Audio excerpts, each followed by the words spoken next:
À l'époque de Gautam Bouddha, vivait une très célèbre et une très belle femme dont le nom était Amrapali. Elle était si belle qu'il y avait toujours des chars d'or debout à la porte de son palais. Même les grands rois ont dû attendre pour la rencontrer. Elle était une prostituée mais elle était devenue si riche qu'elle pouvait acheter des royaumes. Mais au fond, elle souffrait. Dans ce beau corps il y avait aussi une belle âme qui rêvait d'amour. Les gens l'appelaient Nagarvadu, ce qui signifie la femme de toute la ville.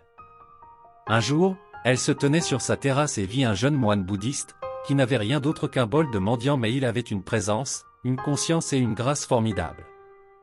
Au moment où elle l'a vu, elle a été fascinée par son charme, elle s'est précipitée vers lui et lui a dit « Ô moine, s'il vous plaît, acceptez ma nourriture chez moi. » Le moine accepta son invitation. Après lui avoir servi de la nourriture, Amrapali a dit qu'après 3 jours, la saison des pluies va commencer et je vous invite à rester chez moi pendant 4 mois.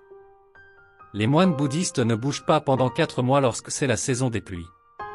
Ce sont les 4 mois où ils restent au même endroit et pendant les 8 mois qui restent, ils se déplacent continuellement. Et normalement, ils ne peuvent pas rester plus de 3 jours au même endroit pendant ce moment. Le jeune moine a répondu, « Je demanderai à mon maître, s'il me le permet, je viendrai. » Après avoir dit cela, il est parti de là. Avant que le jeune moine ne puisse atteindre l'assemblée, ses compagnons moines qui ont vu cela se sont précipités vers Bouddha et ont dit, « Le jeune moine doit être arrêté. » Amrapali l'a invité chez elle pour vivre pendant 4 mois alors qu'un moine ne peut pas séjourner dans la maison d'une prostituée. Ce n'est pas correct.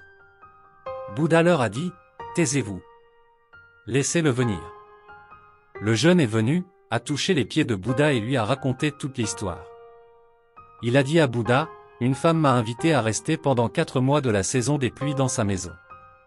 Comme chaque moine séjournera quelque part dans la maison de quelqu'un pendant 4 mois. Moi aussi, je vais devoir rester quelque part pendant 4 mois. Par conséquent, j'ai besoin de votre permission pour y aller et rester. Je n'irai que si vous le permettez. » Bouddha l'a regardé dans les yeux et a dit, « Tu peux partir rester là-bas. » Ce fut un choc pour tous les autres moines. Des milliers de moines qui étaient là ne pouvaient pas croire cela.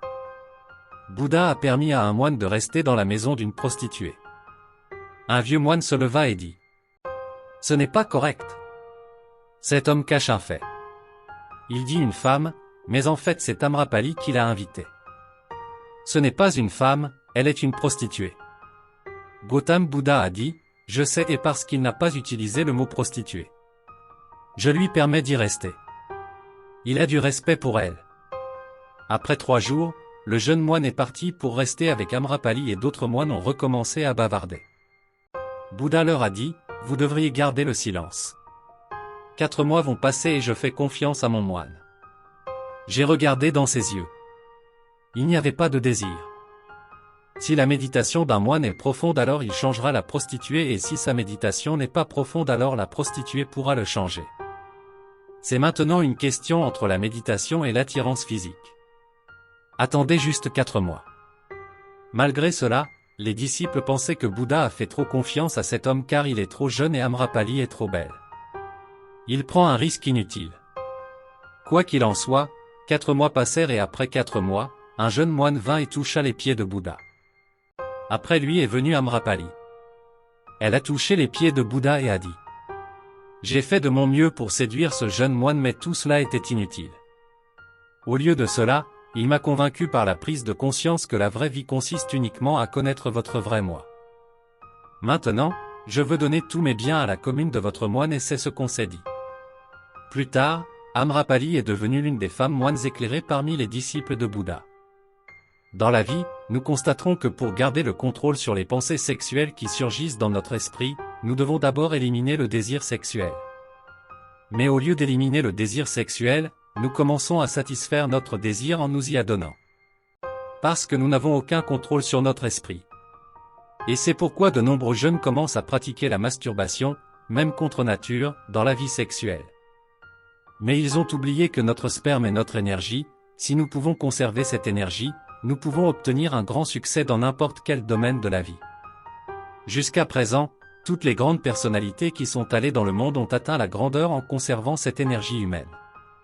Pour conserver votre sperme, vous n'avez pas besoin de supprimer votre désir sexuel, mais de l'éliminer par la méditation et de bonnes pensées.